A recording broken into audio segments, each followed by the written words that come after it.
Yeah. We should actually. I agree. How about this? All right. How's it go? Welcome back to the Bat Flip Entertainment College Football Show.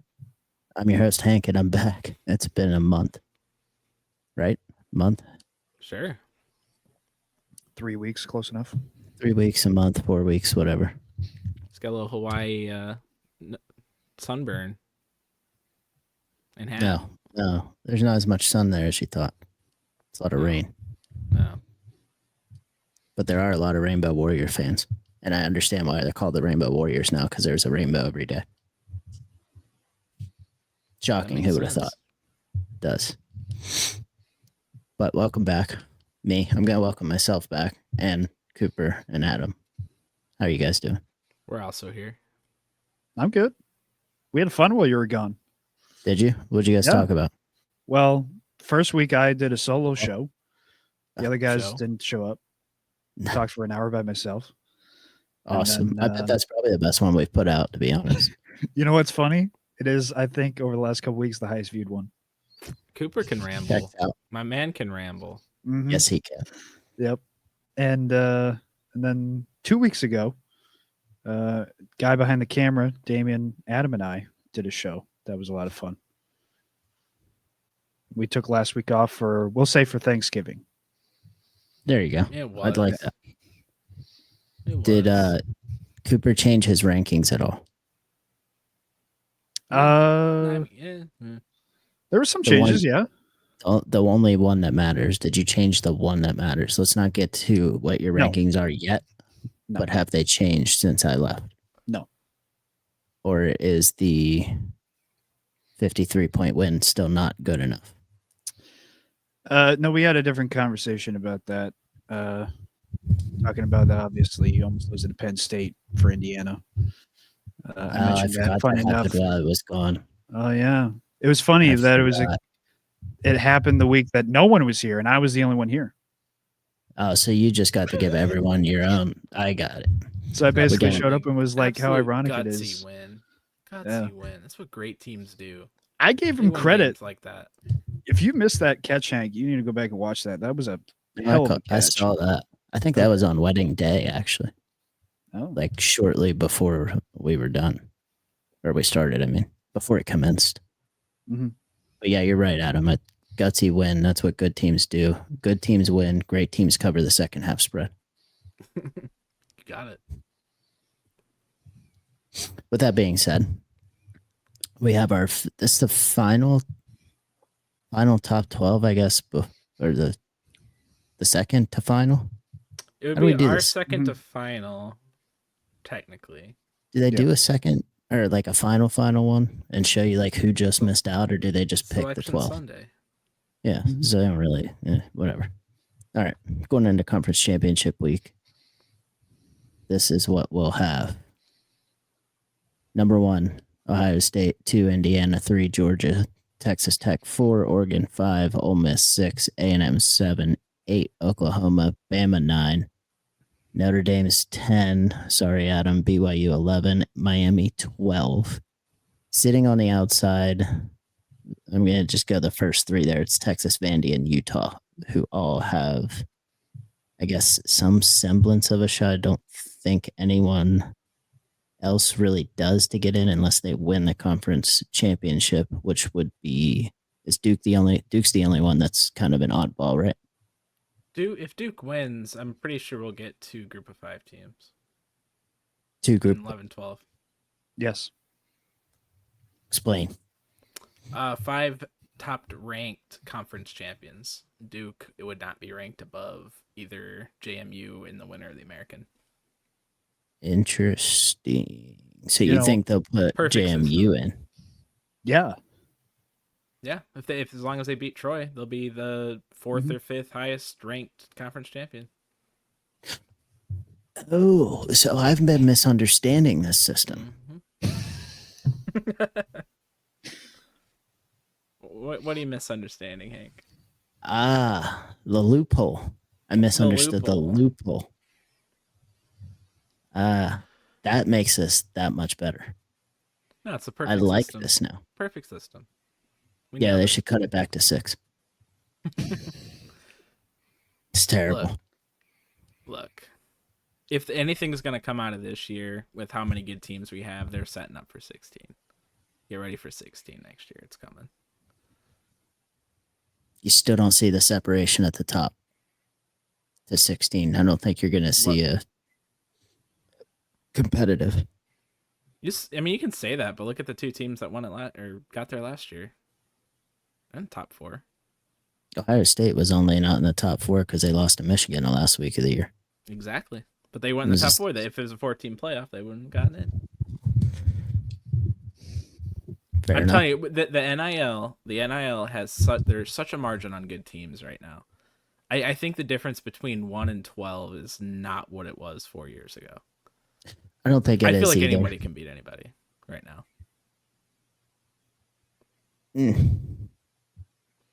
You don't think they bite the bullet and just go to 24? Oof. There's so much talk I'm a playoff about that guy, right now. but that'd be too much. I got to see more of a sample size of 12 before you expand it. Well, look, I mean, if you're talking like the first round being like, I don't know, Texas Tech and Texas would be like, I don't know exactly. I don't have the rankings up, but it'd be something like that in the first round.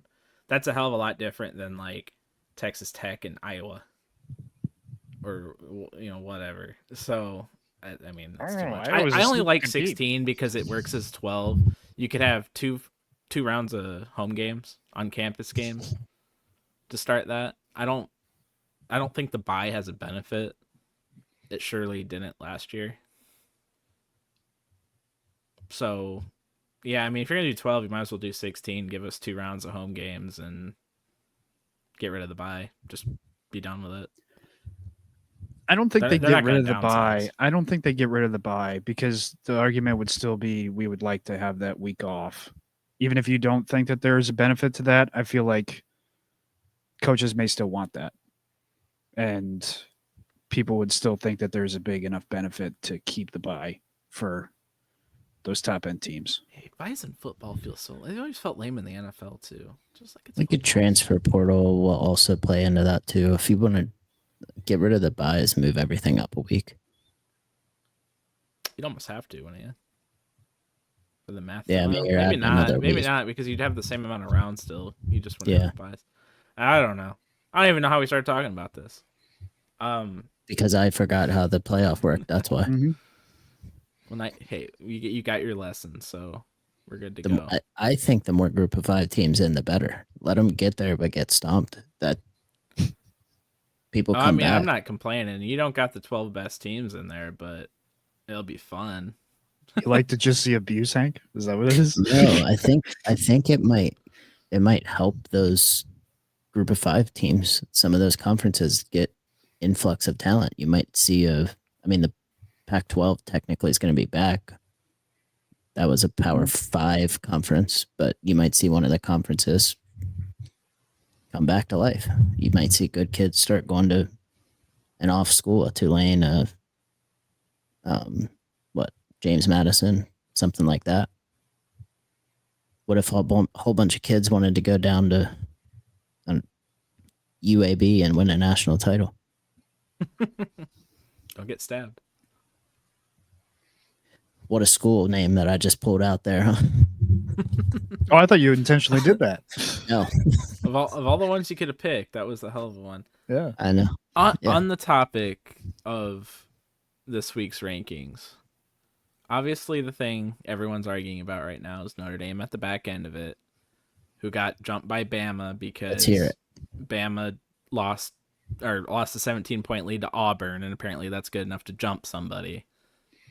Before I go off, I want to hear what you guys think about that. About Bama jumping Notre Dame? Yeah, I mean, does it make any sense? Cooper, go first. Why am I always saddled to be the one to go first? It doesn't make much sense, no. You're right.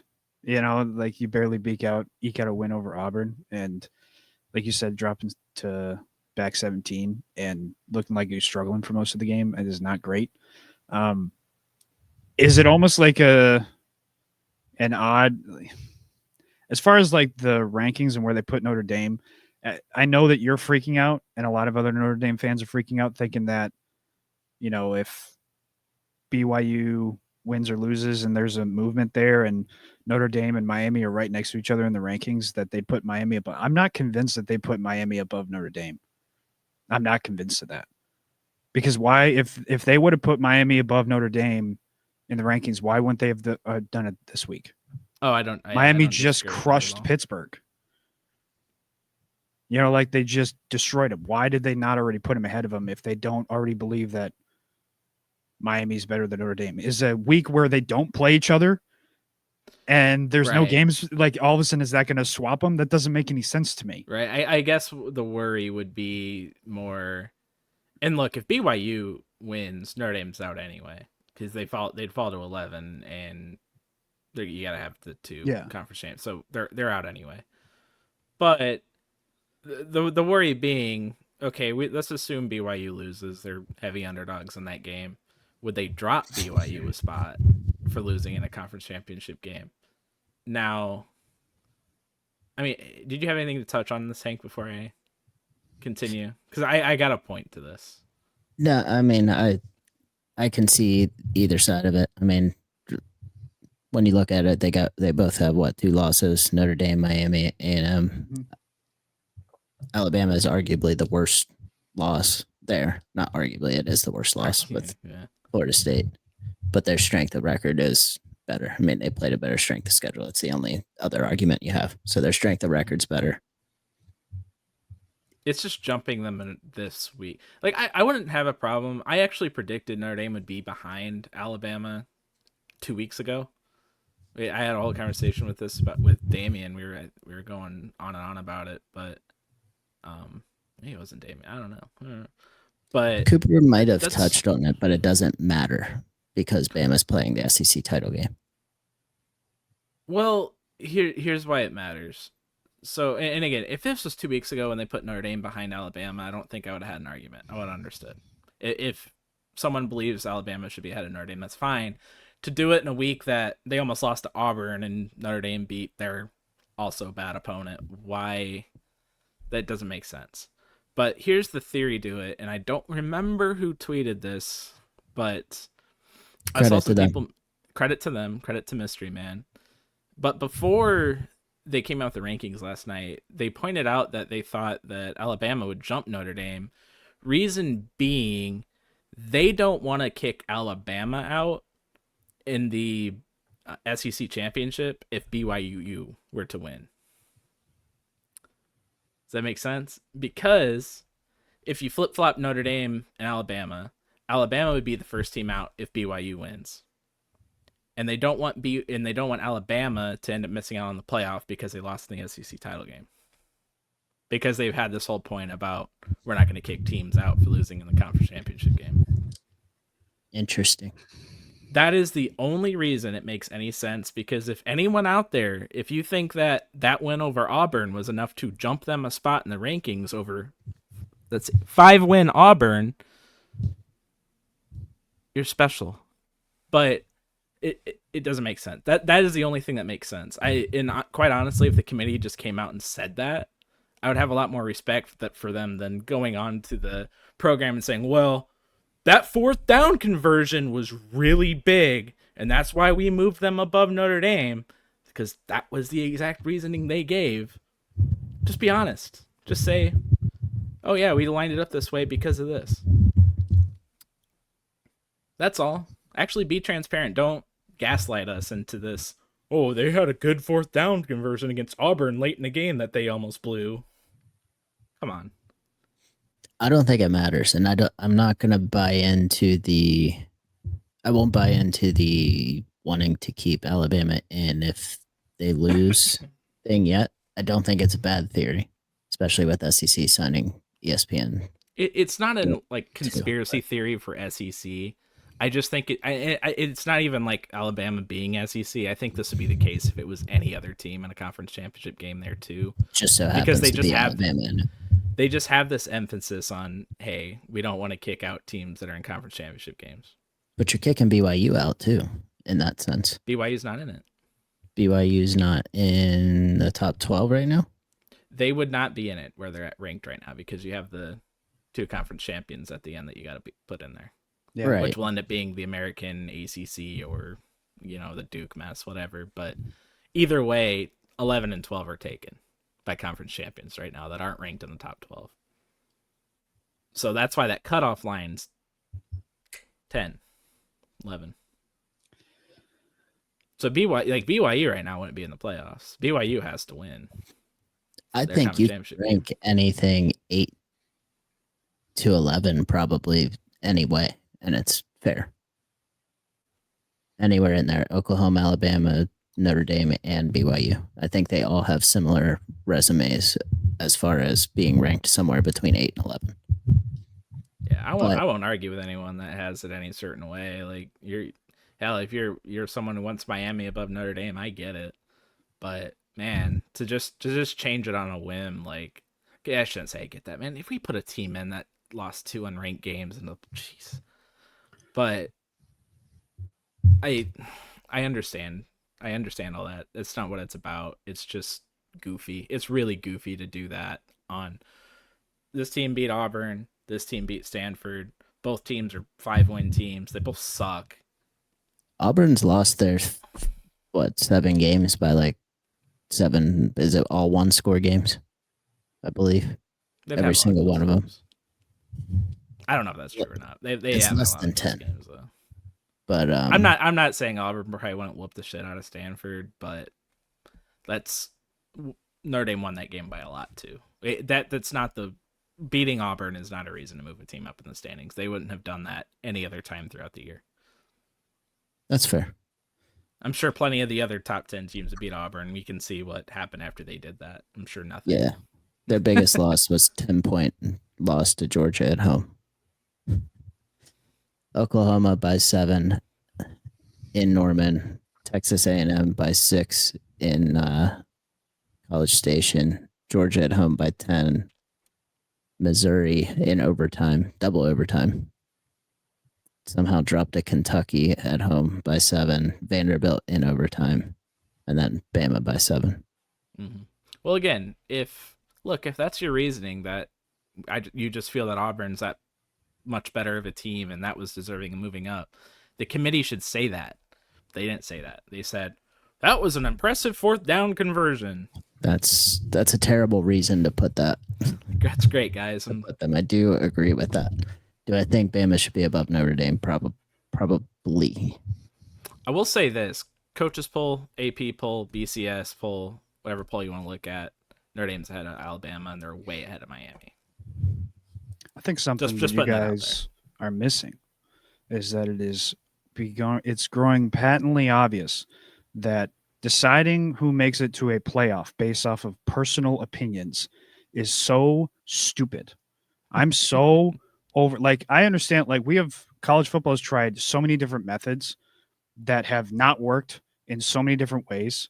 And this one to me is the dumbest, because getting a group of people together and saying you pick who you think are the teams that are deserving is stupid.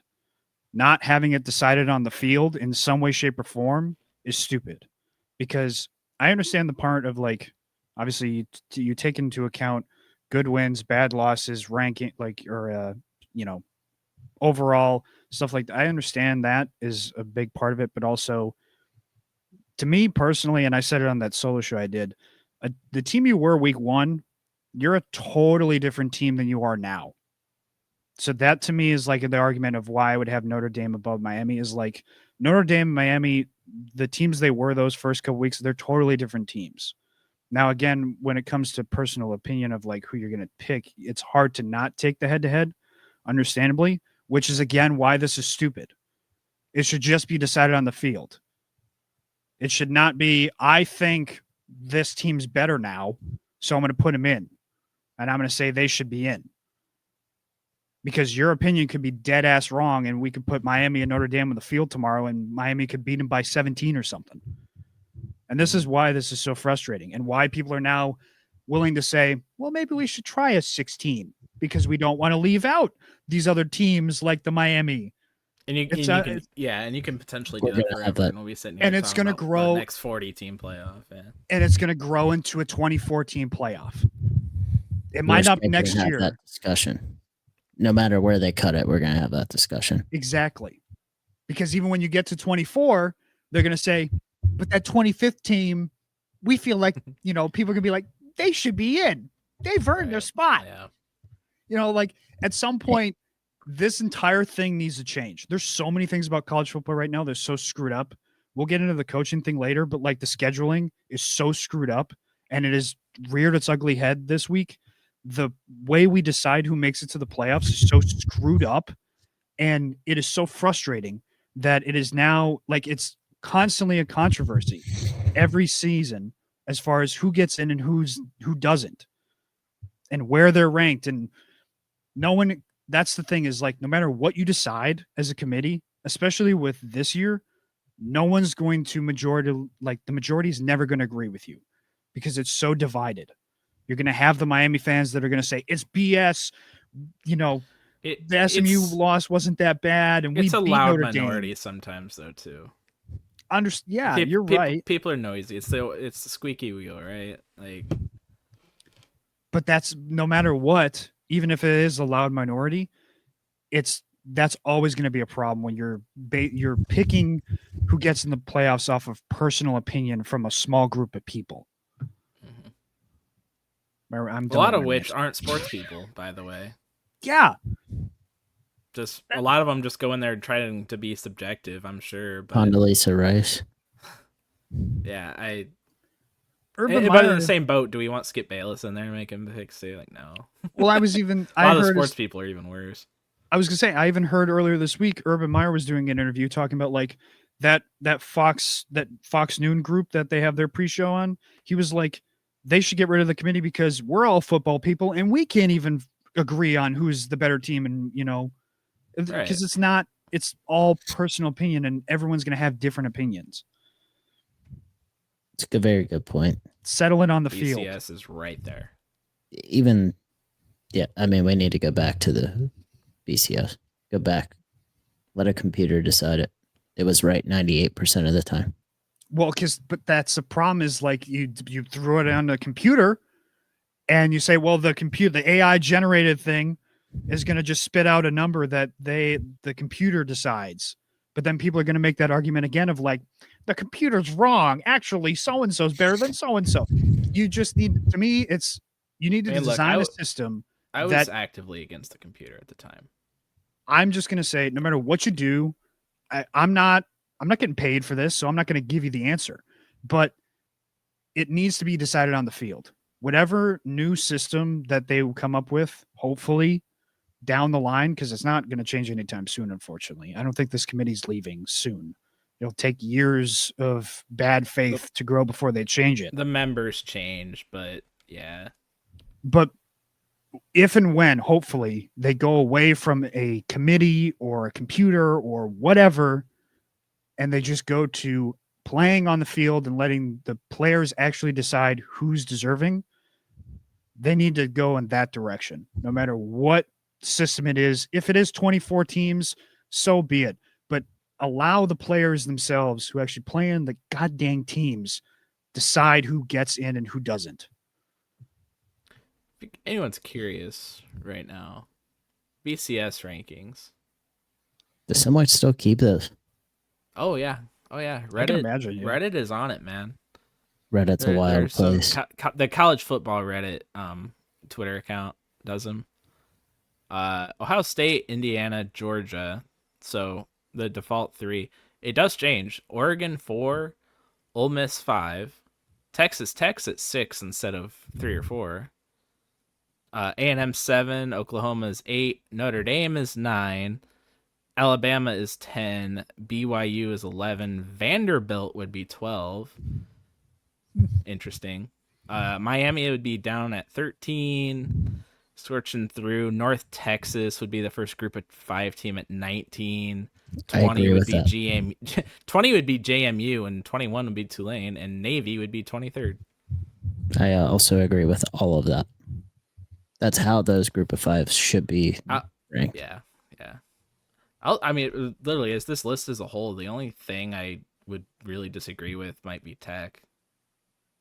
And the only reason, and I don't know, the computer's not really going to consider that one loss that they had that they didn't have their quarterback. The computer's just looking at results, so Was it it's Oregon? probably the difference.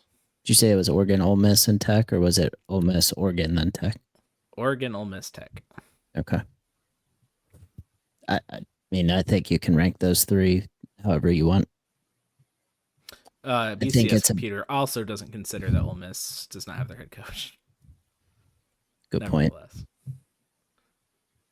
Yeah, I think you can probably rank those three however you want at that point. Maybe even A&M, but A&M's definitely had the softest 11-1. Probably. Any of those 11-1 teams minus Georgia, I think you could probably rank however you want. But yeah, it's not that far off. BCS had it right. We didn't need to change it. Go back. Make my Rose Bowl important again. Oh, this is, it's the BC full explains a minute background. Okay, I'm not gonna read through all this, but it is a mix. AP, coaches, computer, similar to how they did in the back of the day. So this is great. Let's do this. I enjoy that. Let's just keep mix that the three. Mix the three. Coaches, computer, AP. You're good. Sprinkle a little dash on it. Just decided on the field. Well, how do you do that? You can't have everyone play everyone. I'm not saying everyone play everyone, but that's what I'm saying. I'm not going to get paid to figure this out for you. Oh, we have playing games? People in charge. If that's what it takes. We all go to Dayton and play a half of football. Everyone wants more football. I mean, at the end of the day, that's the best way to actually decide who's deserving. Big playoffs, get rid of the conference championship. That's probably what's coming anyway. Like 24 teams with no conference championship games, something like that. Knock them down from... No, keep the conference championship games, just knock them down from there. Everyone that makes a conference championship game's in the playoff. If you got 24, you could probably do that.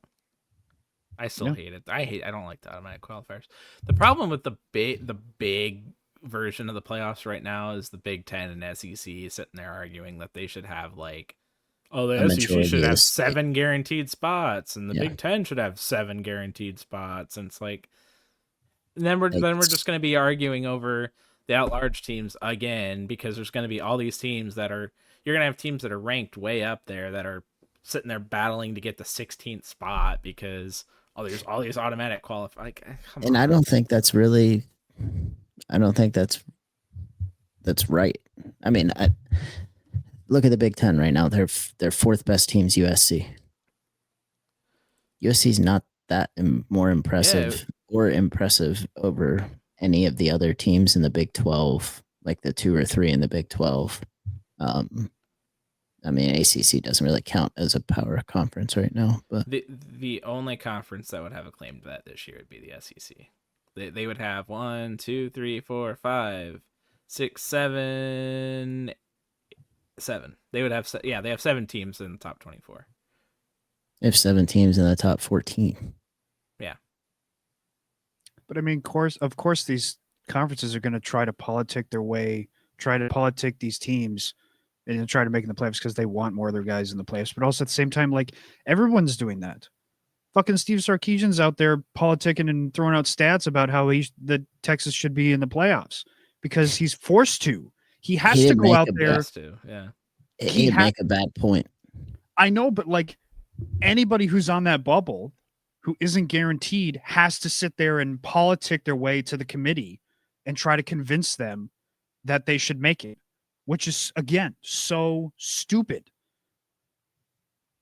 I don't watch college football to hear coaches during the week try to, come out with their little speech and politic their way into the playoffs. I want to see them just come up with a game plan and go beat the other freaking team. Yeah, no, I agree completely. It's getting gross. Don't do the automatic qual. Don't let conferences ruin the damn playoffs, man, because that's what's going to happen.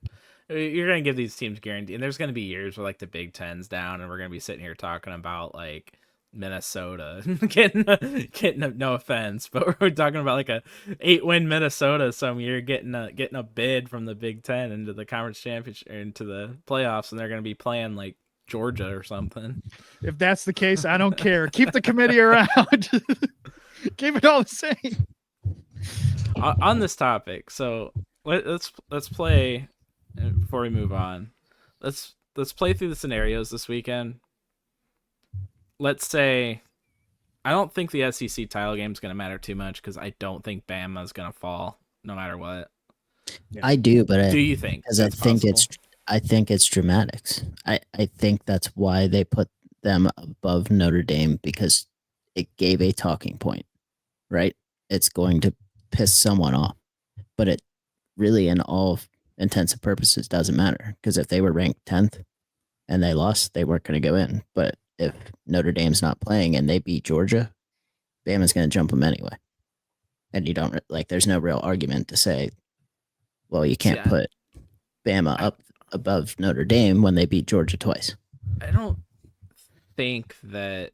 See, I don't think that's necessarily true. I think if Bama, the thing with Bama at 10, unless they got their absolute ass kicked, which I don't even think it would matter then.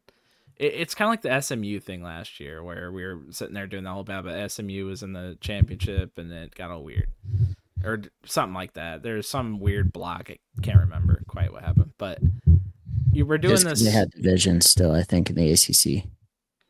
Yeah, it was weird. And SMU didn't get into the championship game because of their division. Or they lose the No, it wasn't division. I think you're right. I think it was because the championship game was like Clemson and somebody else, and then no, it might have been SMU, and they might have lost by a single point.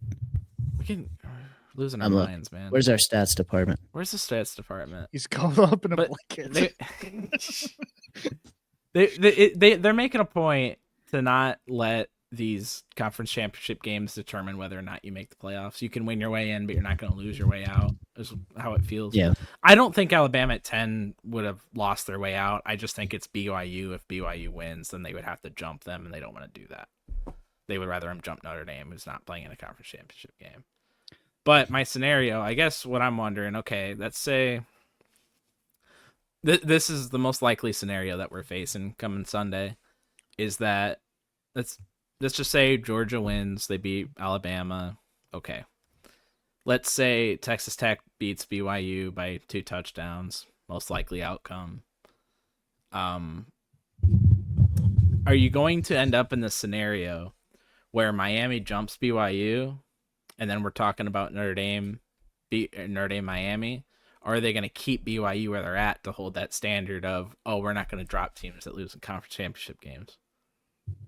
Because I can tell you, this is where the controversy is going to happen. If Alabama loses, and they do not drop any spots, but BYU loses and BYU does drop spots and then crosses the whole Miami Notre Dame thing, you're just going to be sitting there again like, what the hell's the double standard? The double standard is that in the committee's eyes, they see Miami and more history and pedigree of bigger success. So pick them. Yeah. That's literally what it's going to be. Because my argument was going to be, if Alabama loses to Georgia, what's the argument against having Texas jump them? Texas, in their rankings, they have them 13. Texas beat A&M in the last week. At the time, it's a third-ranked team, and they have them sitting at 13. If Alabama, a 3-loss team, loses, what's the argument against having Texas jump them?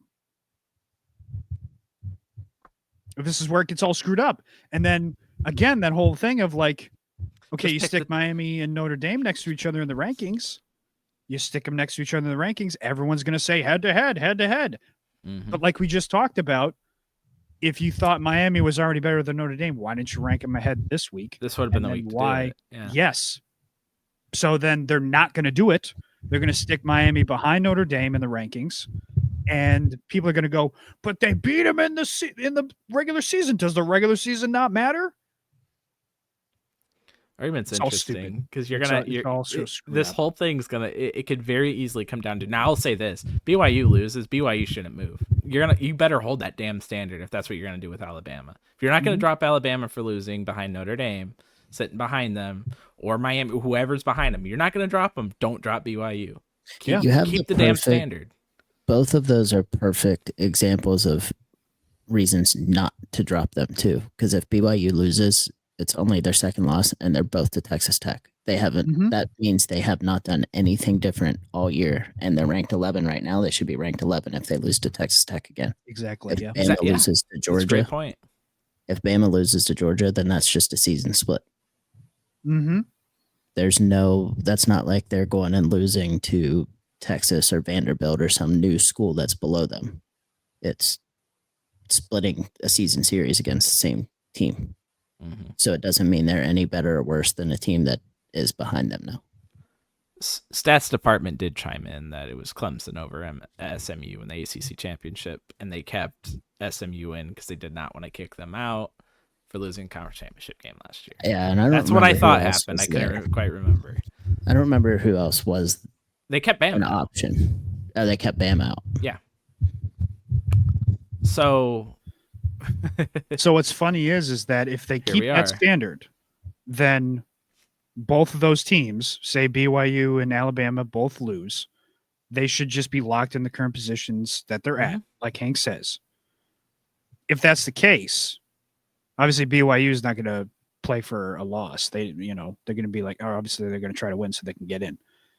But if Alabama's locked in, controversial. No, I'm just saying. No, as far as to my other point, if Alabama, if they have that precedent set, and Alabama knows in the back of their mind that we're locked in, we lose to Georgia, we're going to be locked at 10 anyways, or even at worst, we're still going to be in the playoffs regardless of where they put us.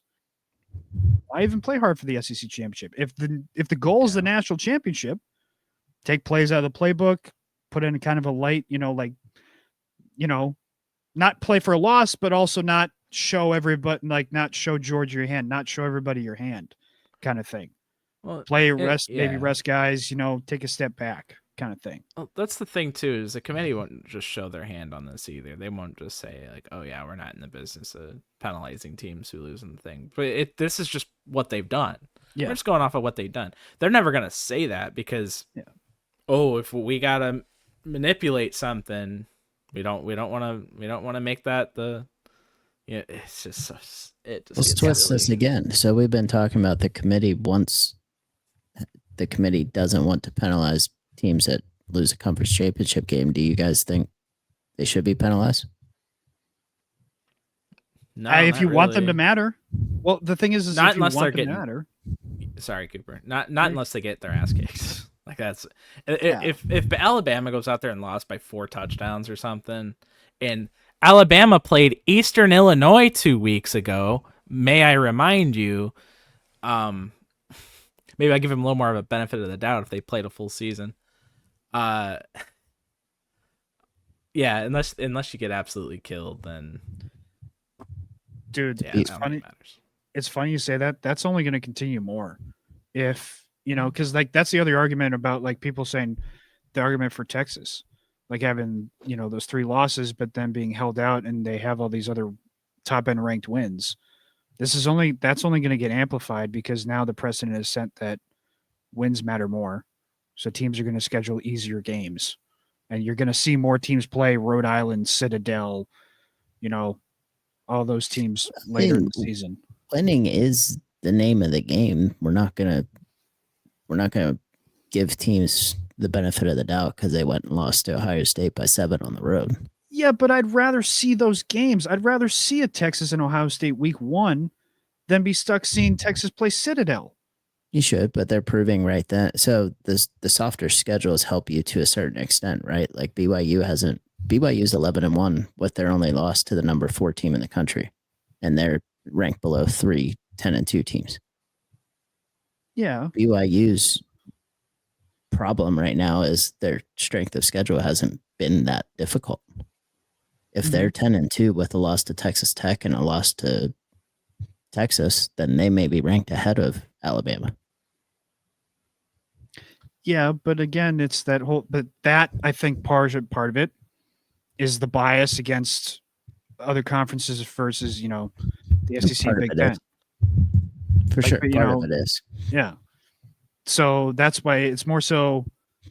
Maybe it's an unfair advantage that the SEC and the Big Ten teams, the top end SEC and Big Ten teams have, where they can go out and schedule these easier games. So you're not going to see the Ohio State, Georgia, Alabama, Texas, Michigan, those top end teams from those conferences play tougher games, but it's almost like you're forcing BYU, Texas Tech, schools from other conferences to have to play tougher schedules, which again goes into the stupidity of this dumb committee. It's so screwed up in so many different ways. It's goofy. I mean, look, there's never gonna be a perfect way to do it. It feels exhausting, and honestly, it felt like going through most of these rankings. This wasn't until this week where it got frustrating. Mm-hmm. Every week, I felt pretty like, okay, yeah, all right. Maybe there's like a team up or team down I might move, but for the most part, then this week it's just like, oh, now we're just phantomly switching teams, and now we have all these different scenarios that we basically just made up so we could have scenarios, and that's what it is. Theatrics is part of it too. It is a business. It's an entertainment. But I also think if a game's being played, it should matter. So I absolutely think conference title games should matter. Mm-hmm. You lose your conference title game, depending how, I agree, Adam, in what fashion, I think that should affect your spot on Selection Sunday the next day. If Alabama goes out there and shows us, they're definitely not a playoff team, then it should matter. But I don't think it will, especially not an SEC team. It won't matter. Probably not. Should we move on? Anyway, yeah. Speaking of, we'll talk about this 40 more minutes next week too, I'm sure. I told you guys this should be a 2-hour show with how much stuff we got to talk about.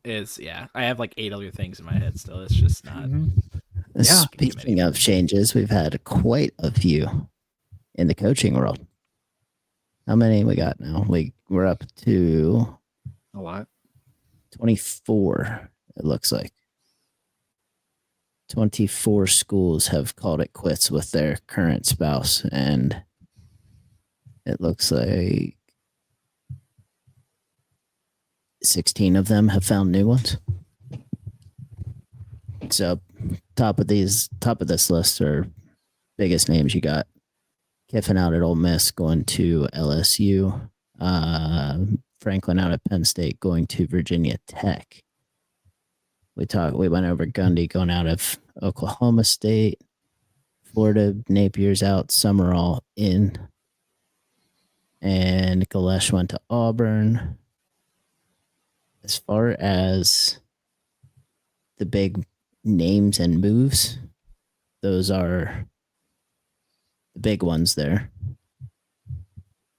The biggest job still open, obviously Penn State. Now we'll get to the Kiffin stuff after. We can talk about the aura of Lane Kiffin. But can we agree yet? Or does anyone have a differing opinion on the firing of James Franklin, of what we're looking at right now? Agree that it was a bad idea? Yes. I agree it was a bad idea. While also at the same time, I do think that Penn State there's a chance. So there's 2 scenarios I have in my head. One is Penn State is still playing for a coach who's still currently in the playoffs, and they're trying to get somebody who's already still coaching that could be coaching in the playoffs. Do you have an idea? Because most of them have signed extensions. There's only one that's like the longest of long shots, which I don't think could actually happen. This is why it's like my second scenario is Kalen DeBoer. I don't think he'd leave, but that's the only one I can think in my head. I don't know why you take that. I don't know why you take that. The only advantage, I like Penn State. Been treated bad at Bama, that's why. Well, that and also, again, this is all stuff we don't know, but the amount of NIL money that you have at your disposal to go get people, is it greater at Penn State versus Alabama enough to leave Alabama? Nick Saban left, and people can say, he retired because of age. Maybe that's part of it, but also at the same time, like the dude is he seems still pretty spry on TV, number one. Number two, there's still coaches out there that are coaching in their 70s. It's not unheard of. Maybe not successful. It was 84. Yeah, it's not crazy to see. I think honestly, part of it is, you saw the amount of money that Texas and Texas A&M and, some of these other schools around him and the SEC had advantage-wise in money over Alabama. And maybe that played a part in it. And maybe, this is all maybes. This is just all ideas I had in my head. Maybe the money that DeBoer could have at his disposal at Penn State is greater than Alabama, and it's enough to make him want to move. This is all just ideas I had. The only other thing I can think of, do you think Penn State would hire Brian Kelly? That's the only big name out there. If you fire James Franklin to hire Brian Kelly, then you completely botched your entire thing. It's like a last resort thing. It really is. But look, as far as go hire an offensive coordinator or something. Like don't do it, Penn State. Don't do it. It's the only big name out there I could think of. I mean, unless you go hire like a Brian Dable, who just got fired from the Giants. Urban Meyer. I don't know if Urban would take that job. I don't know if he wants to come back for Penn State and seeing how the James Franklin exit happened. But because I don't think Penn State would be willing to fire James Franklin and then go hire a no-name. No, I mean, you don't fire James Franklin to hire his coordinator. Yes. Or his assistant head coach or whoever. So you have to go find somebody who's a big name. Here's your best bet. This is your best bet if you're Penn State and what you should have gotten. Lane Kiffin. Right? Yes. Best bet would be Lane Kiffin. If you don't hire Lane Kiffin, when they were talking about the Kalani Sitake stuff, I didn't hate it. Sitake's a great football coach, but I'd never expected him to leave BYU. And he's not, obviously. Sarkisian or Clarkley. Those are the only three people you might fire James Franklin for, besides the obvious. If Kirby Smart, for whatever reason, wanted to come coach. Or Ryan Day. I don't really like Ryan Day, but whatever. Marcus Freeman. Anyone that's going to the playoff, then sure.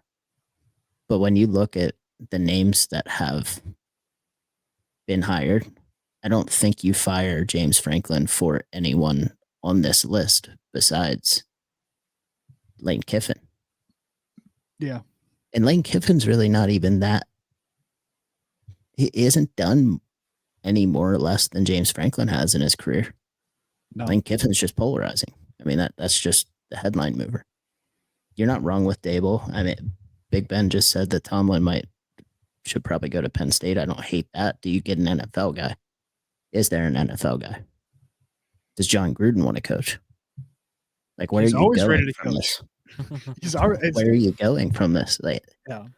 When you say you fired Franklin and then your big thought was to go get Sitake, that was kind of a like, oh shit, our guy's gone or doesn't want to come. It didn't work out. Let me go get the next hottest one, which it's a toss up. I mean, I think they botched this at this point. I remember saying when it happened X amount of weeks ago on the podcast, I said, I don't like firing coaches mid-season because you bring in the coordinator or whoever to run the show until the end of the season.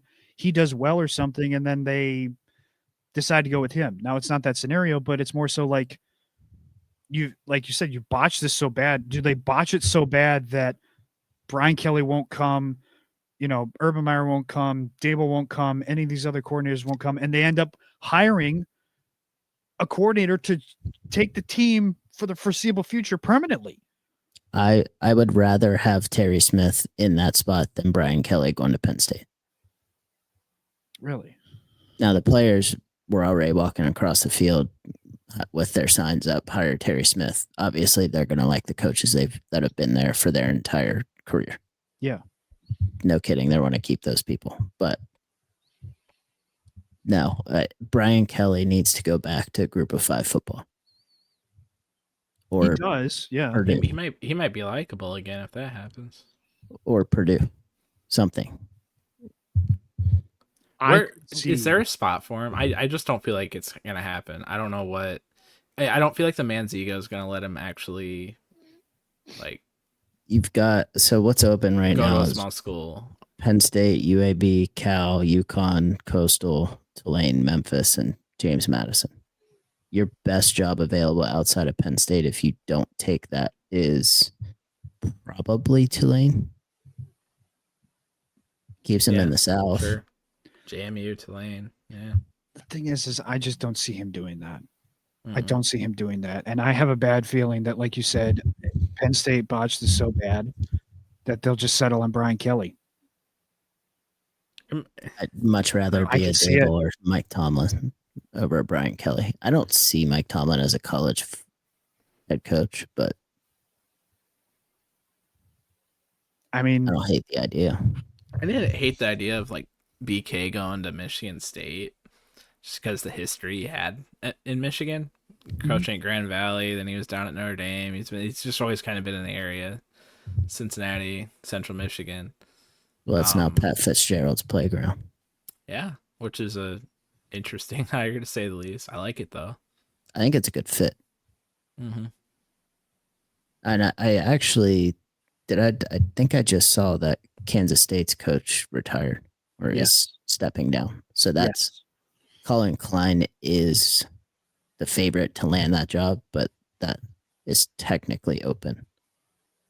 Or maybe you get Brian Kelly there. Man, I can't think of any programs he even meshes with anymore. It's just, oh yeah, Michigan State would kind of make sense. Michigan State always kind of makes weird hires. Like that might make sense, but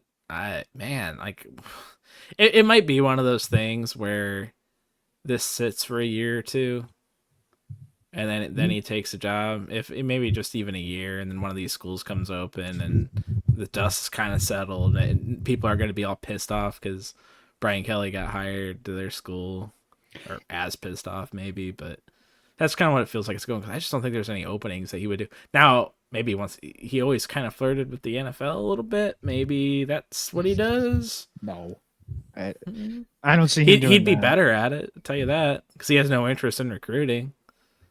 He just wants to be all CEO and make more sense for him. Good point. Who do you think the best hire on here is? Okay, the easy answer, I think Lane and LSU is just like such a good match. It's hard not to say that. Yeah. But Florida getting Summerall is very good as well. That's a great hire. Cooper? I just went with the two biggest hires, but whatever. Those matches feel perfect. Out of the list that you gave us, I think Virginia Tech getting James Franklin is a great move for them. That was a very smart move. Program builder who can take an ACC team like that to maybe a couple ACC championship games, and kind of it's a perennial playoff team. Yeah, for sure. Especially now, Virginia Tech right now is a perennial playoff team. They could be that 11th, 12th seed multiple times over there. Oh man, if we go to 24, they're going to be. I'm saying in the playoffs, they'll be ranked 11th or 12th. You already know it. Dabo's done. Here's our Dabo talk. Dabo's done. James is in. Dabo. Clemson's dynasty in the ACC is officially complete, and there is a new sheriff in town. Yeah. I think it was shortly after he got fired. I think I put him to Virginia Tech, and that is the perfect fit. It's going to get Virginia Tech directly into the playoffs for the next however many years Franklin wants to stay there. Are we sure we're not thinking like 10 wins and then they lose to Clemson and Miami every year? No. He'll never beat Miami and Clemson. They'll just lose those two every State year. Or Michigan. Okay, gotcha. I want to ask you guys this question because I was thinking about this. Who has the best chance? Probably John Summerall, in my opinion. But who has the best chance of those four guys? John Summerall, Ryan Silverfield, Eric Morris. and Alex Kalesh. Out of all those guys who are moving up to bigger schools, who has the best chance of taking said school and turning it into an Indiana, like Kurt Signetti, doing a Kurt Signetti? Ooh. Mm. See, the So thing first is year, none of you mean? those feel too off the radar. That's the thing. Or are you just saying success the first year? Well, because, like who has the best chance? I'm not saying any of them, maybe none of them do, but I'm just saying, who do you think has the best chance of doing a Kurt Signetti, where you jump up to a And just bigger, kick ass. Yeah, and just turn that program around like that? I think you're looking at Summerall. He's in the best spot. I agree. Or it's him or Franklin. Or if you're taking Franklin out of that. I'm taking Franklin out of it. I'm saying guys that are at those smaller schools, those smaller American schools, moving up to SEC Big Ten schools. Yeah. Dude, it's Florida. Golish at Auburn. Honestly, Auburn's got a hell of a roster. If they can keep that roster intact, that might be really good. I could see them taking off pretty quick. They got some 5-star quarterbacks in there already. That it's really just what they. I mean, how if they had a quarterback this year, they'd probably been pretty damn good. So, I'd take Auburn. I agree. I'm on the Florida. I agree with Hank on the Summerall one. I think on that list right now, the only 2 teams with brand new head coaches there that have a shot at the playoffs next year are Virginia Tech and LSU. And I think I will guarantee Virginia Tech is in the playoffs next year. Write it down. Calling it now. Another dark horse one on that list that I was talking about. I like Eric Morris to stats department's point. He pointed out Morris. I like him too because he's a smart guy going to Oklahoma State, and is there probably a good chance that maybe he can take Meston-Maker with him to Oklahoma State? There's a good chance of that. You better hope so. He's good, but the guy's only had 1 600-yard pass performance. Okay. Oh, we'll talk more about him later, point. dude. Good point. We are going to talk more about him later. Yeah. All right. I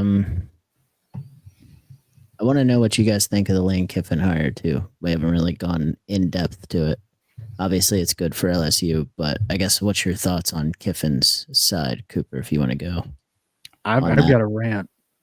I'm actually more curious as to what you guys think about it because I seem to be the total opposite of everybody else.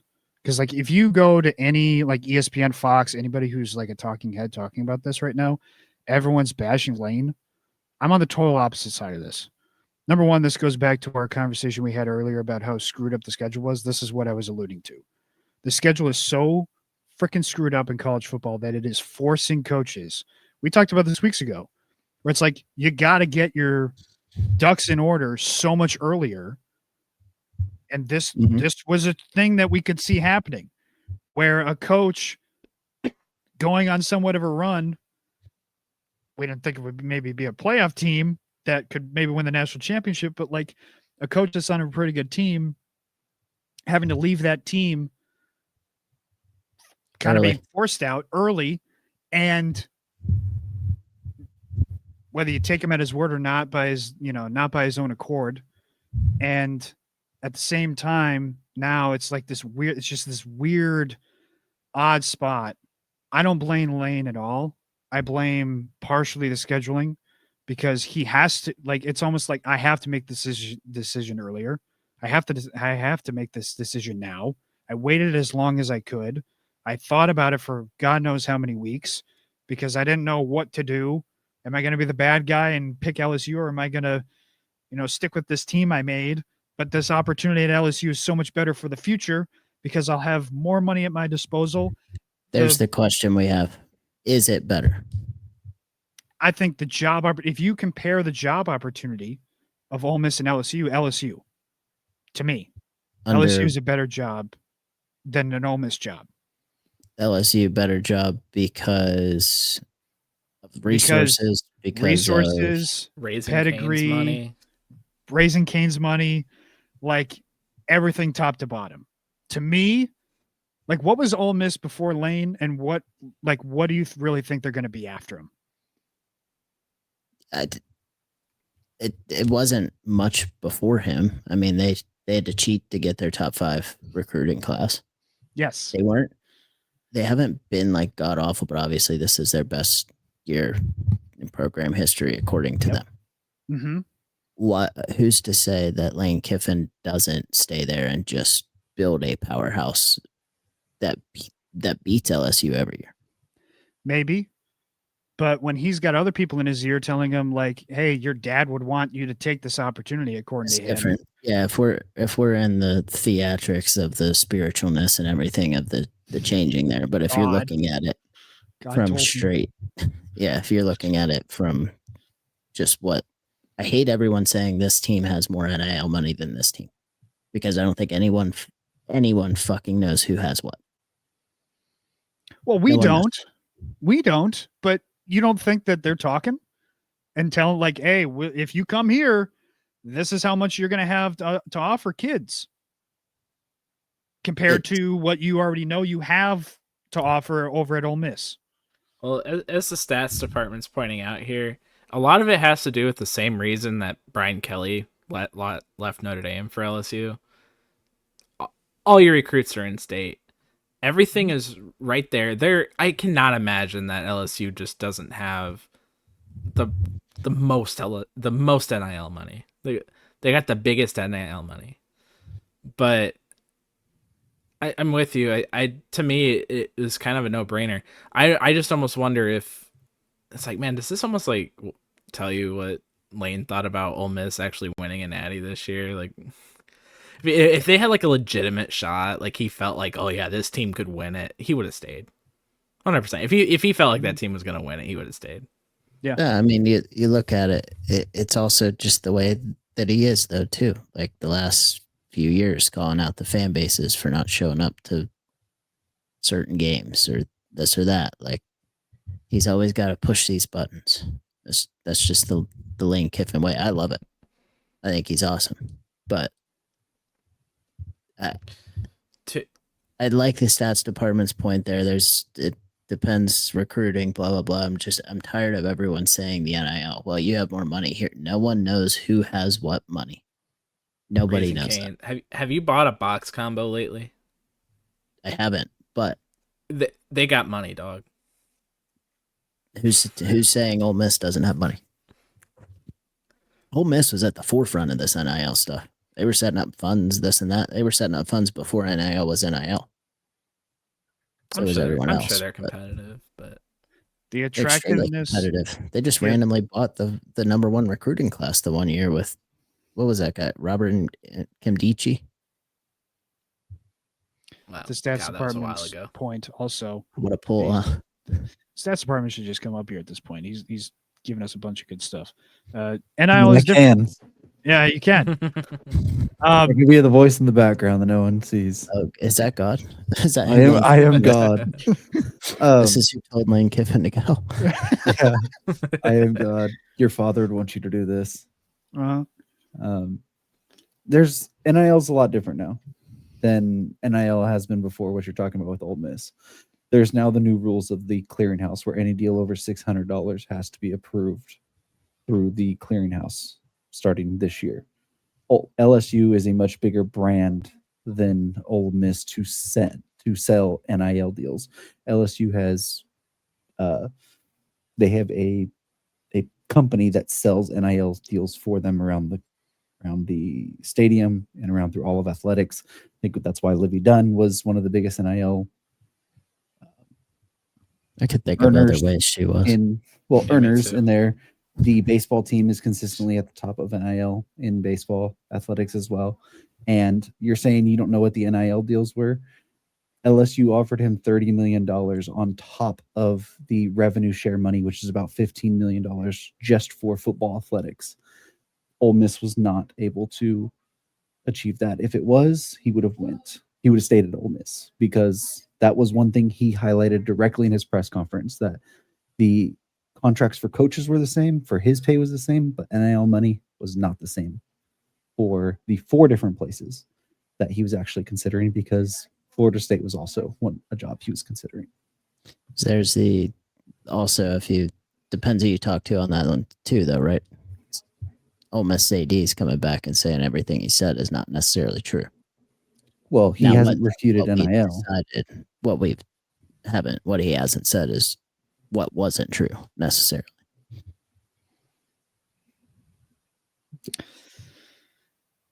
I would venture to say that was more along the lines of his exit and any meetings and whatever else. And I don't think it had anything to do with pay or whatnot. But I also want to make this point too. Thank you, God, by the way, for your insight.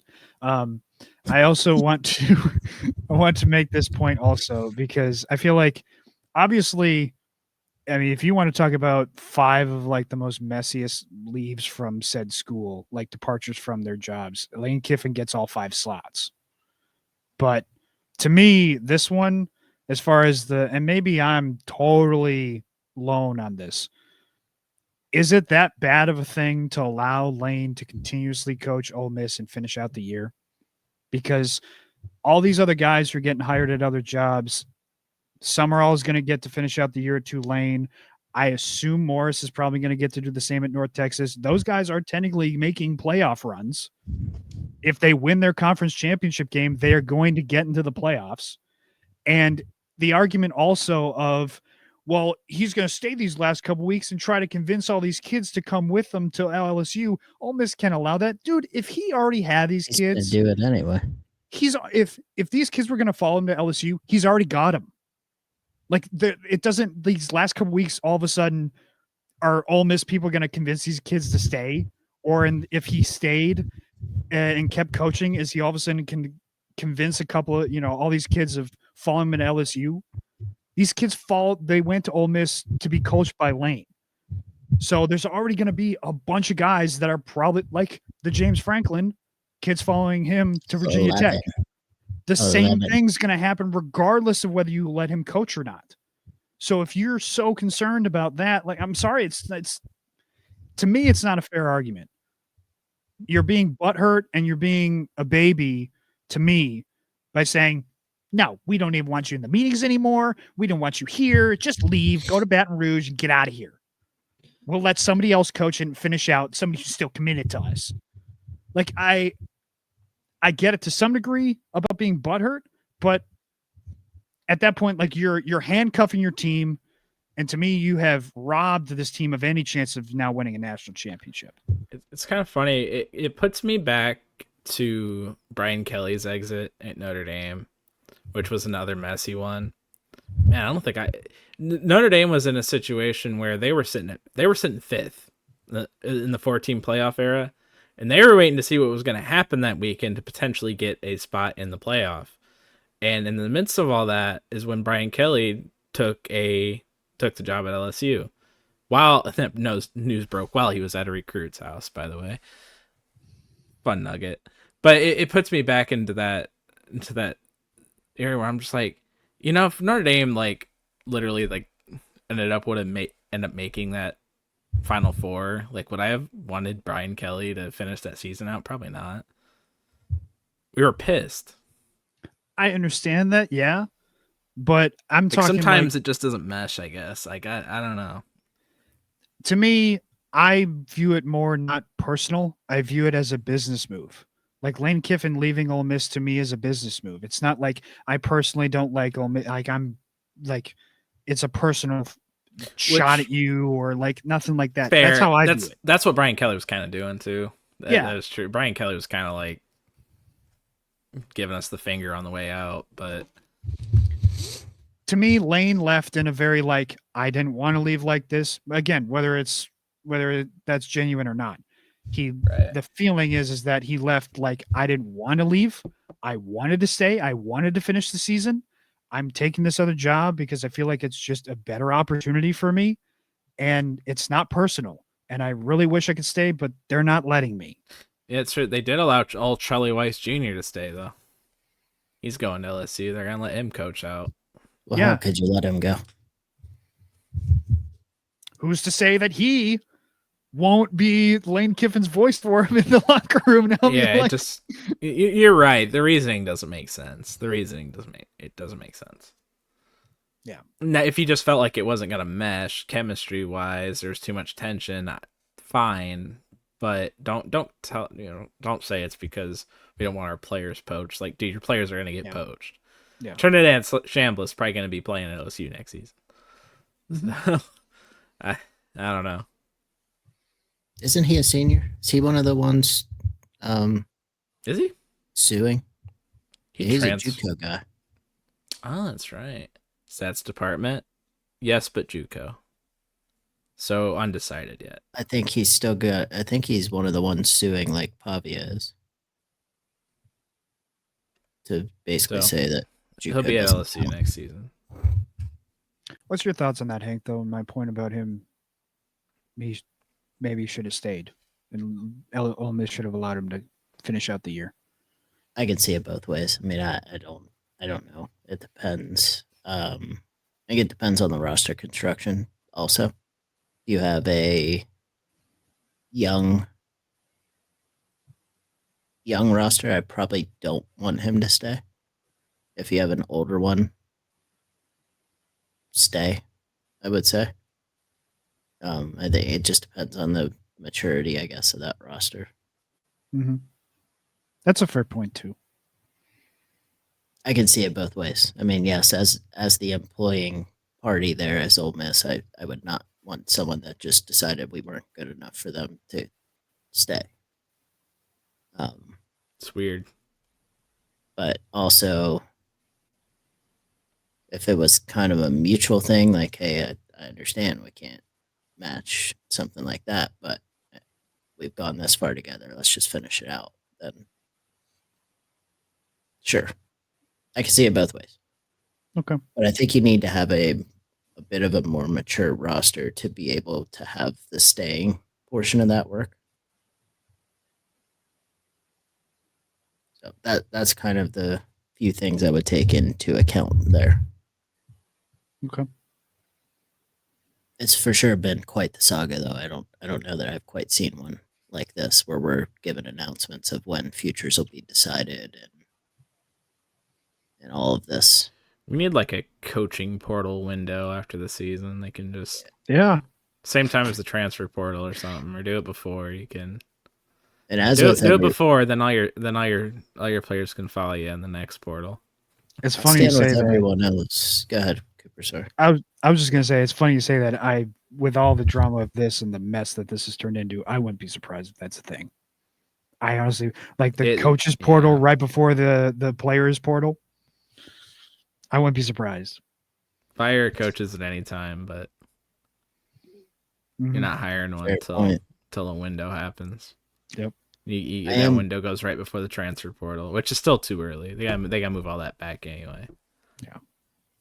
I am glad Marty Smith got to go home finally, though. He needed a nice night in his own bed. Man was on it. He was.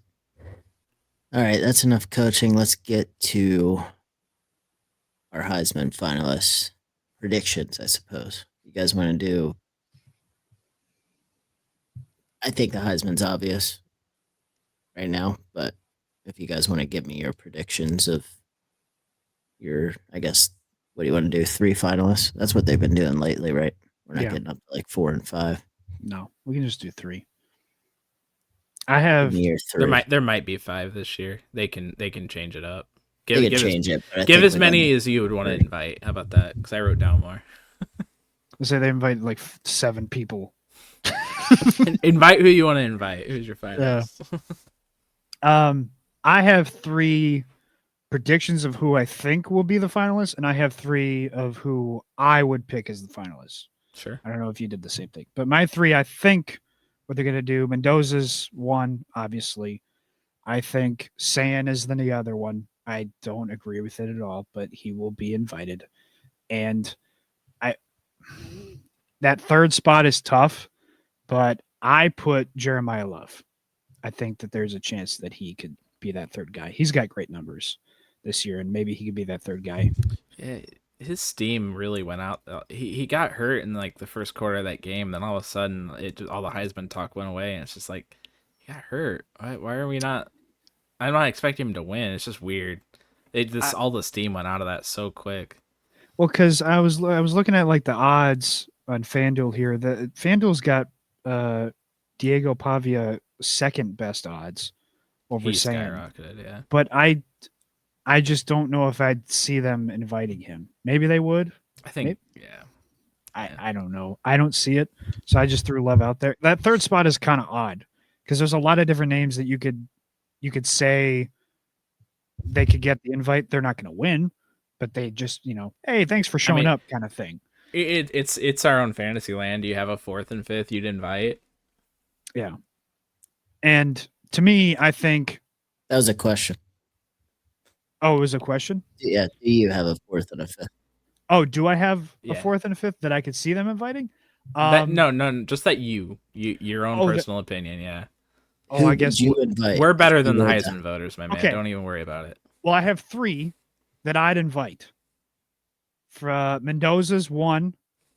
I would invite Love. He's got great numbers, average 7 yards a carry. If you compare again the total yards on the season compared to some other guys, a lot less carries than them and still somewhat same numbers there. I like him. I would invite Mestemaker. That dude's numbers are great. I understand he plays at North Texas and people think, oh, it's not a big time school. Dude, I don't care. The dude played amazing this year. He had a game where he threw 600 yards. That's enough. Invite him. Some of the small guys for sure. Give him an invite. I'm not saying you should win. Give him an invite. He deserves to be invited, to me. Yeah. That's fair. I'll go ahead. Give it to me. Hank's chopping at the bit over there. All right.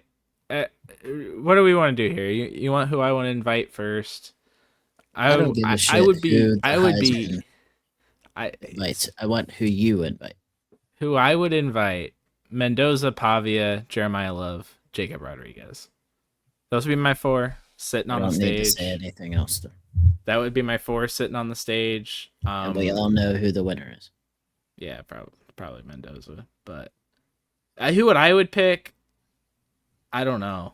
I honestly don't know. I'd pick Mendoza. This year's hard, man. Mm-hmm. Prediction for the Heisman, I think it's just going to be whoever wins the Big Ten championship. I was going to say that. Whoever wins that game. If San wins, they're going to give it to him. If Mendoza wins, they're going to give it to him. And exactly. Pavia will probably be 3rd.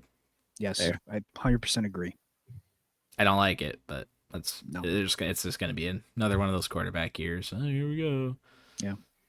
Whatever. It's odd because, we're not counting snaps this year, so we don't know what to do with ourselves. It's true. Man, I wish we had a podcast last year. I would have that would have been the first thing we talked about every week. It's how many snaps did Travis Hunter have? Mm-hmm. All right.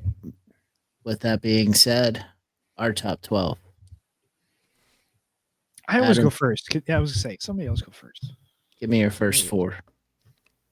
IU, Ohio State. At this point, I'm I'm committed. IU, Ohio State, Texas Tech at 3. I have UGA at 4. I got Tech and UGA flipped versus the actual rankings. Okay. Coop. Just as much as you're committed, I'm committed. Ohio State 1, Indiana 2, Georgia 3, and I don't care that Lane Kiffin's gone. The team's earned that spot. I got Ole Miss at 4. They've earned that spot. They played well enough this season. I don't care he's gone. I'm ranking a team. I'm not ranking a coach. I mean, they are the ones that play. Yeah. So get over it, Adam. At this point, you should be used to it. You're entitled to your opinion. Yeah. I'm not. Did you watch the Washington State game, by the way? I'm not saying, dude, they've played well enough. Shut up. They've played well enough. That's your opinion. You're good. Yeah. You're good. You're allowed to have it. Hank? I got Indiana, Ohio State, Georgia. I still have A&M at 4. I think A&M got punished way too much. They got punished. I think 4 through 7's probably, it doesn't really matter. Yeah. I think they're all about the same. Yeah. I've got Oregon 5, A&M 6, 7 Ole Miss, and I've got Notre Dame ahead of OU at 8. Cooper. Oregon at 5, A&M at 6, Texas Tech 7, Notre Dame 8.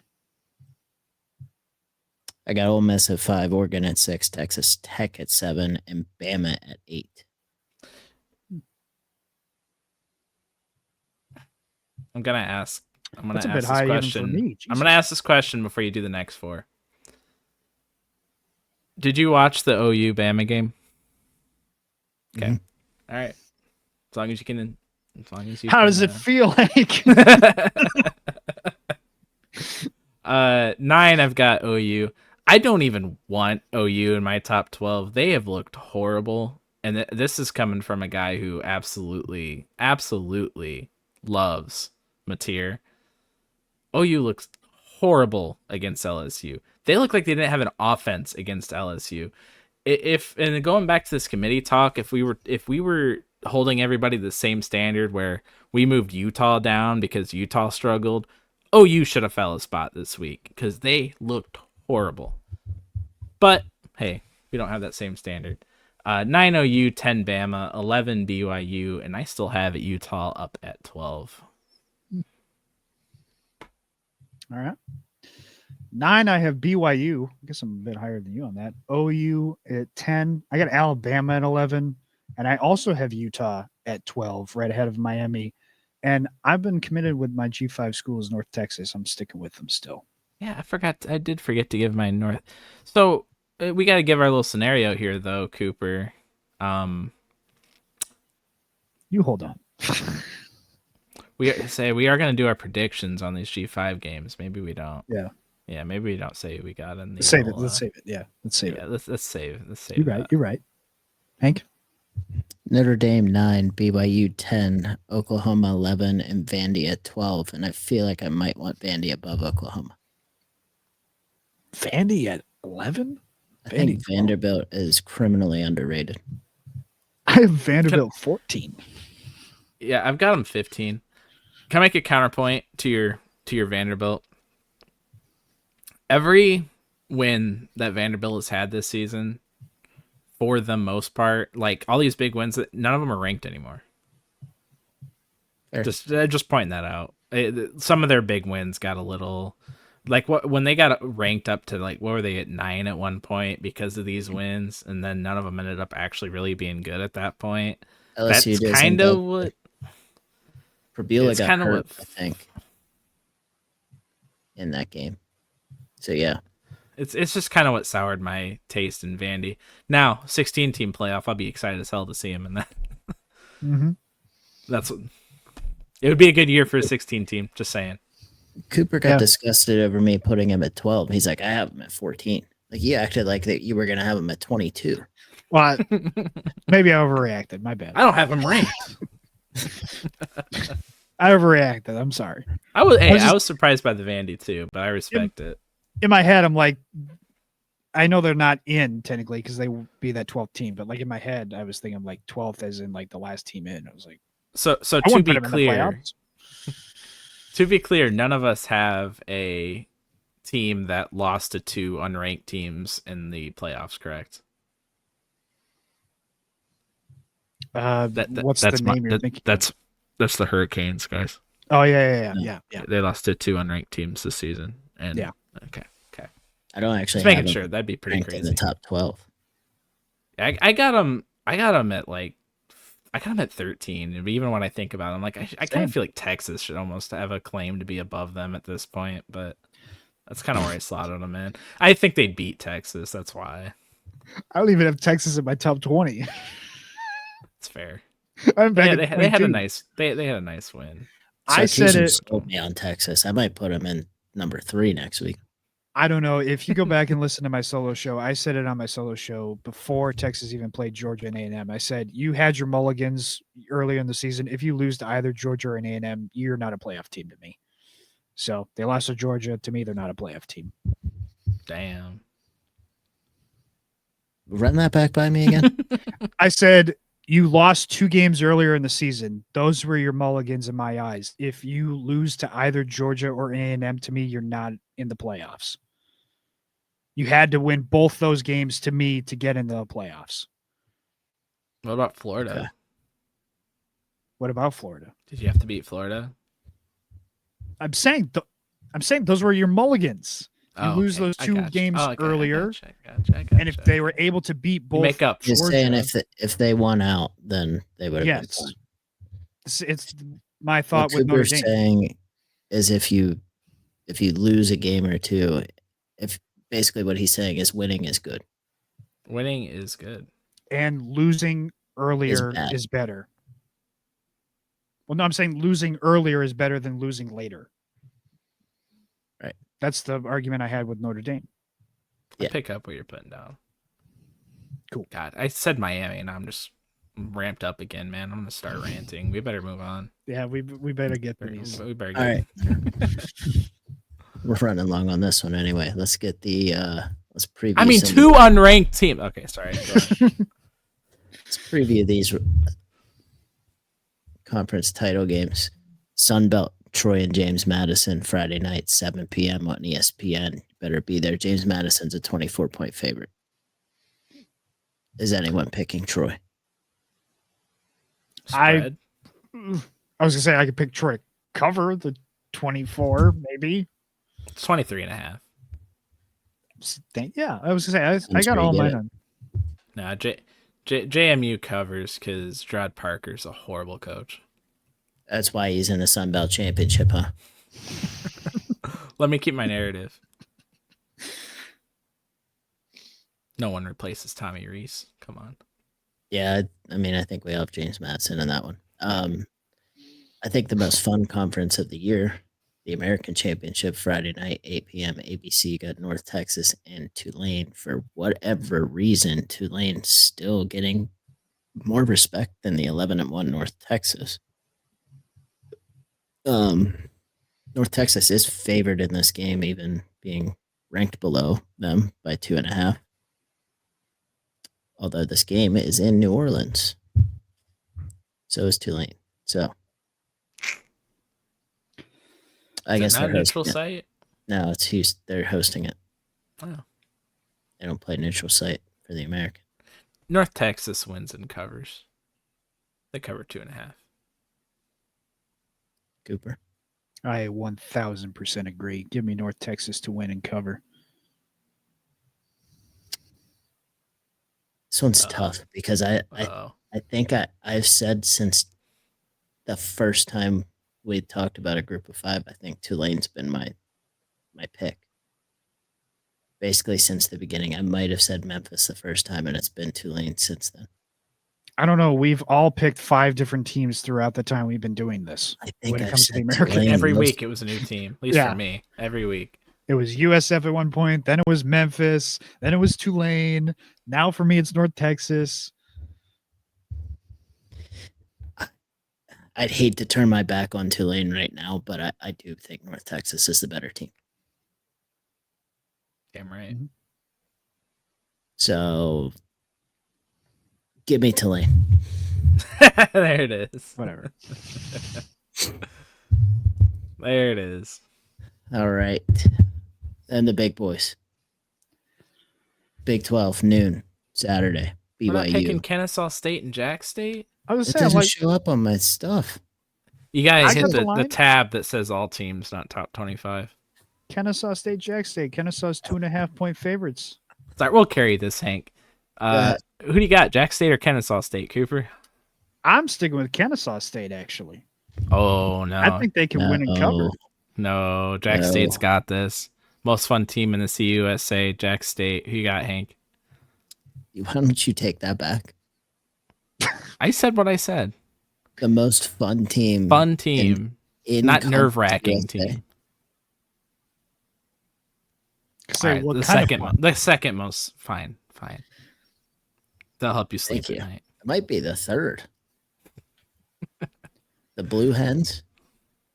Oh, it's true. Anyway, Jacksonville State, yeah, they're gonna win. Shout out to Kennesaw State though. It's their If it's, I was That's gonna say, it's impressive. They got there pretty damn quick. yeah. if it's so definitive, why are they favored? Why are they favored? Why is Kennesaw favored? Because Vegas don't know nothing. That's why. Vegas doesn't know everything. They just know everything. Because people like you are on bet on them, Cooper. Okay. It's a UNLV, Boise State, Boise 4.5 point favorite. Cooper. Give me UNLV in this one. Oh, that's gross. I That's like gross. UNLV. Disgusting. Hank. UNLV is the worst 11-2 team or whatever out there. They are. Boise State already smacked them by like 24 earlier this year. Give me Boise. This is the revenge game, though. Revenge game. Boise only wins by 10 this time. Yeah. Now first we got one big boy. BYU, Texas Tech. A lot of implications on this game in the rankings. Who you got, Hank? Tech waxed them, and I thought BYU was. I've felt pretty strong about BYU all year, and then Texas Tech just smacked them. Uh-oh. Oh, Uh-oh. we lost him. Texas Tech's a 12.5 point favorite, by the way. Back? It's starting to back come yet? back. Your voice is off with your face. It's starting to slowly come back. Say something. No. Well, maybe All right, you're back. You're good. All right, You're all good, right, you're all right. good. What you got? Good. Okay. Okay. BYU got waxed by Texas Tech. I liked BYU. I do like BYU. Let me speed this up for it. But Texas Tech still waxed them, and Texas Tech waxed West Virginia last week, and Texas Tech will probably do it again. Cooper. But I like BYU. Okay, anyways, I don't think they'll wax them. I think Tech will win, but I think that BYU, knowing that this is their chance to still make the playoffs, are going to keep it close. So give them to cover, but I think Texas Tech will still beat them. It's a weird one. So 12.5 point favorites, having them already played. I'd like to see how historically how games like this go. If maybe like a BYU in this situation doesn't make up some ground. Texas Tech really took it to them. Like they just didn't. Tech's defense is so good, man. They look like they were in a different league the first time they played. I don't see why that would change. So 12.5 point. I'll say Texas Tech wins by 2 touchdowns. Okay.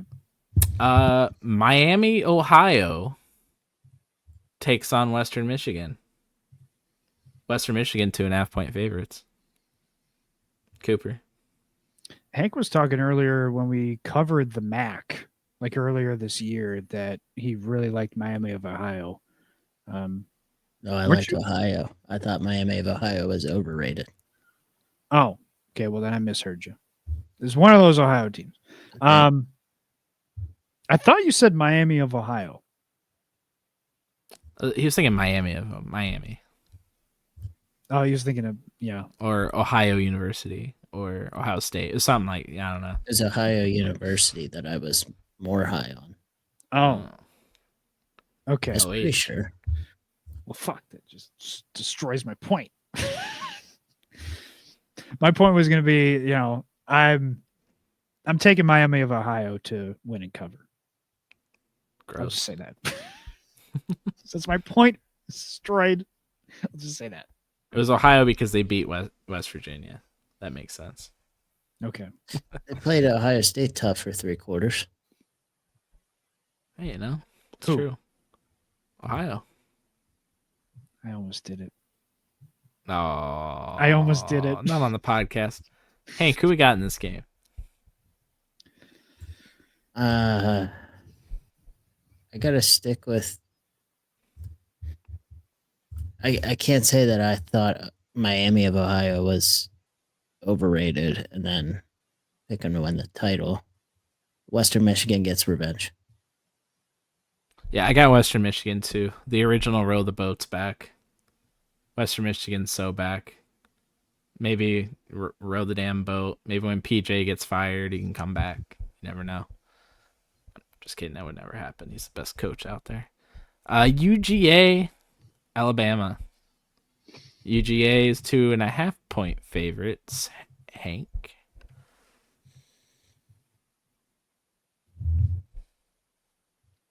Bama. Roll Tide. Roll Tide. Whoa, Cooper. Alabama. Ooh. I'm gonna. Oh, go ahead. Yeah. I was just gonna say that I want to make a point that if there was any two teams I throughout an entire season have continuously been good, that I find for some odd reason that they're like I don't believe in them at all. These are the two teams. Like Georgia, in so many different ways, has won games while looking like not like Georgia, and Alabama has looked great in some games and then terrible in some other games. So it's like this. If you want to get to as close of a matchup as you can of like the craziness of the American, this is like the comparison where it's like I don't even know what to expect here, but I'm picking Alabama just for the chaos theory. The rematch too. I'm with you. Nothing ever seems to make sense with these guys this year. I feel like anything's on the table. Someone's gonna blow out somebody, or it's gonna go to triple overtime. I'll pick Georgia, but no, yeah, it's 2.5. Georgia by 3. I don't like it though. I won't bet it. IU, Ohio State.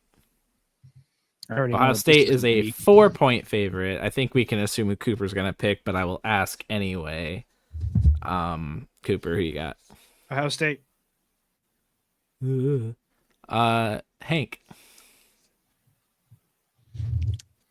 You might as well just hand Mendoza his Heisman on the field, too. Oh. No need for everyone to go to New York. Beautiful. I'm also picking IU. The defense is just as good. Their playmakers are just as good. They got the quarterback advantage. They're going to go out and win this game. Right, Cooper? Nope. Damn right. Last game. Believe it or not, that was not the last game. Duke and Virginia. And I don't mind ending on this one because Duke winning would mean that we're getting most likely JMU into the playoffs, assuming that the winner of North Texas and Tulane would stay ahead of JMU, getting the automatic bid anyway. So, who we got? Hank.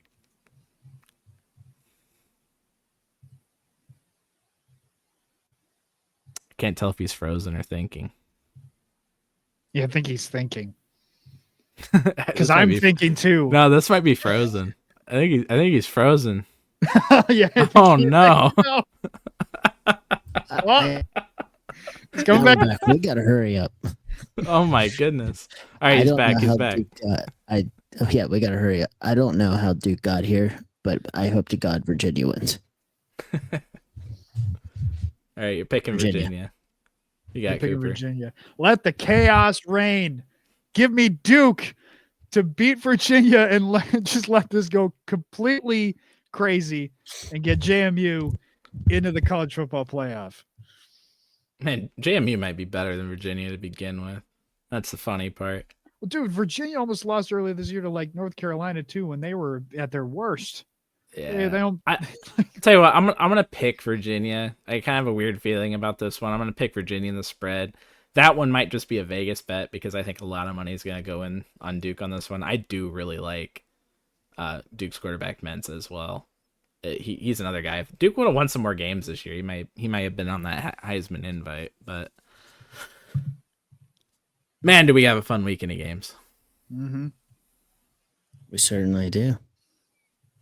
You took over, Adam. Why don't you sign us off? I was freezing. I was spinning. Oh, thanks for watching the Bat Flip Entertainment college football show and listening to it or watching it. Or maybe if just skipped here at this point. Yeah, if you skipped to this point, then you might be the one person. DM me if you watched it this far. I'll send you a Starbucks gift card. Or how about Yeah, this? $5. What you're at. Go down into the comments section below this video and comment if you made it to the end of the video. And There let you us go. know if you That's a good enjoyed it. point. You'll get some Starbucks. Actually, Maybe. let us know if you didn't enjoy it too. Yeah. Yeah, let's know what you think about Cooper and his Viewers Ohio out State there, love. say something in the comments. Don't leave them blank. Say something.